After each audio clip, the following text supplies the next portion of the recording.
નમસ્કાર, ત્રિશુલ ન્યૂઝમાં આપનું સ્વાગત છે. તોકતે વાવાઝોડાથી થયેલા નુકસાન અને સરકારના રાહત પેકેજની તમામ અપડેટ સાથે જોઈએ આજના મુખ્ય સમાચાર. ગુજરાતમાં હવે કોરોનાના કેસમાં ધરખમ ઘટાડો થઈ રહ્યો છે. છેલ્લા 24 કલાકમાં નોંધાયેલા કોરોનાના નવા કેસ ઘટીને 5,246 સામે આવ્યા છે. 9,001 દર્દીઓ સાજા થયા છે, જેઓને રજા અપાઈ છે અને 71 દર્દીઓના મોત નીપજ્યા છે.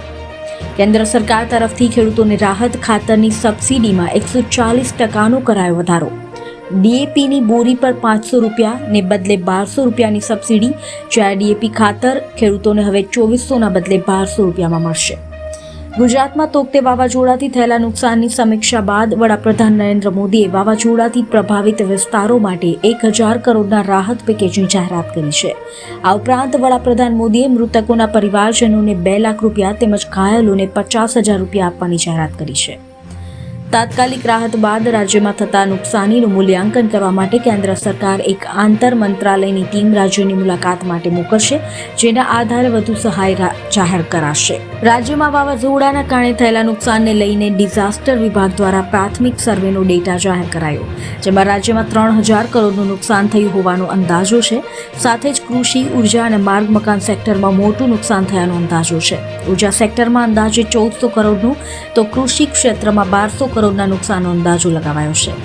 વાવાઝોડાએ કેરીના પાકને ખૂબ નુકસાન પહોંચાડ્યું છે. સૌરાષ્ટ્રમાં 13,800 હેક્ટરમાં આવેલા આંબાના વૃક્ષો વાવાઝોડાની ચપેટમાં આવતા 60 કરોડનું નુકસાન થયું છે. રોડ અને બિલ્ડિંગ ક્ષેત્રમાં અંદાજે 50 કરોડનું, જ્યારે અન્ય ક્ષેત્રોમાં 350 કરોડના નુકસાનનો અંદાજ લગાવાયો છે. તોકતે વાવાઝોડાએ ગુજરાતમાં જે વિનાશ સર્જ્યો છે, તેમાં જાનમાલનું પણ નુકસાન થયું છે. ગુજરાતમાં વાવાઝોડાના કારણે કુલ 45 લોકોના મોત થયા છે. અનેક જગ્યાએ મકાનો, વૃક્ષો અને વીજપોલ ધરાશાયી થયા છે, જ્યારે અનેક પશુઓના મોત થયા છે. એસટી વિભાગનો સૌથી મોટો નિર્ણય: વાવાઝોડું શાંત થતાં રાજ્યના તમામ ડેપોની બસો ફરી શરૂ કરાઈ. 1,000 જેટલી ટ્રીપ રાબેતા મુજબ ભાવનગર અને અમરેલીમાં સર્વે બાદ રૂટ શરૂ થશે. તોકતેને લઈને ખેડૂતોને વધુ એક નુકસાન: કેસર કેરીના ભાવમાં ધરખમ ઘટાડો. તાલાળા માર્કેટિંગ યાર્ડમાં કેસર કેરીના ભાવમાં ઘટાડો જોવા મળ્યો. ખરેલી કેરીના 10 કિલો બોક્સના ભાવ માત્ર 70 થી 350 રૂપિયા બોલાઈ રહ્યા છે, તો સારી કેરીના 10 કિલો બોક્સના ભાવ પણ ગગડ્યા છે. વાવાઝોડામાં આંબા પરથી 90% કેરી ખરી પડી છે, જેના કારણે ખેડૂતોને આર્થિક નુકસાન ઉઠાવવું પડી રહ્યું છે. આઈઆઈટી કાનપુરના પ્રોફેસર મનિંદર અગ્રવાલે જણાવ્યું કે દિલ્હી, મહારાષ્ટ્ર, યુપી, ગુજરાત, છત્તીસગઢ અને મધ્યપ્રદેશમાં કોરોનાનું પીક આવીને જતું રહ્યું. તમિલનાડુ, હિમાચલ, આસામ અને પંજાબમાં કોરોનાનું પીક આવવાનું બાકી. મેના અંત સુધીમાં કોરોનાના કેસમાં મોટો ઘટાડો થશે.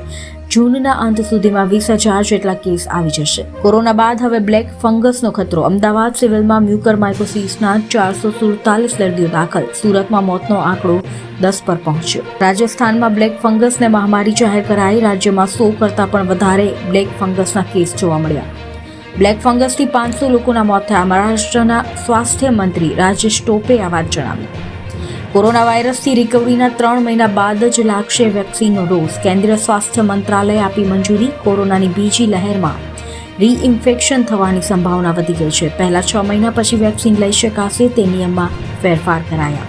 દેશમાં વેક્સિનની અછત નિવારવા મોદી સરકારનો મોટો નિર્ણય. રાજ્યોને મોટી રાહત. તમામ રાજ્યો માટે 15 જૂન સુધીમાં વેક્સિન ઉપલબ્ધ કરાશે.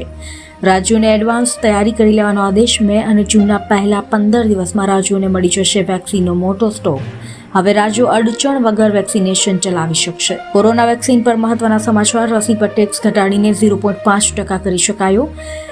શુક્રવારે જીએસટી કાઉન્સિલ મીટિંગમાં આ નિર્ણય લેવાઈ શકે છે. બે મોટાની વાત: સમગ્ર રાજ્યમાં અનિશ્ચિત સમય સુધી રસીકરણની પ્રક્રિયા બંધ. સરકારની બીજી સૂચના મળ્યા બાદ જ ફરી વેક્સિનેશનની કામગીરી શરૂ થશે. તો આ હતા આજના મુખ્ય સમાચાર. જો વિડીયો ગમ્યો હોય તો વિડીયો લાઇક અને શેર જરૂરથી કરજો. આપનો અભિપ્રાય પણ અમને કમેન્ટ બોક્સમાં જણાવજો. અમારો આ પ્રયાસ તમને કેવો લાગ્યો, અને દરરોજના મુખ્ય સમાચાર મેળવવા માટે અમારી ચેનલ ત્રિશુલ ન્યૂઝ સબસ્ક્રાઇબ કરવાનું ભૂલતા નહીં. જો આ વિડીયો આપ ફેસબુકમાં જોયા છો તો વિડીયો લાઇક કરી દેજો, અને સાથે જ અમારા ત્રિશુલ ન્યૂઝના પેજને પણ લાઇક કરી દેજો. ધન્યવાદ.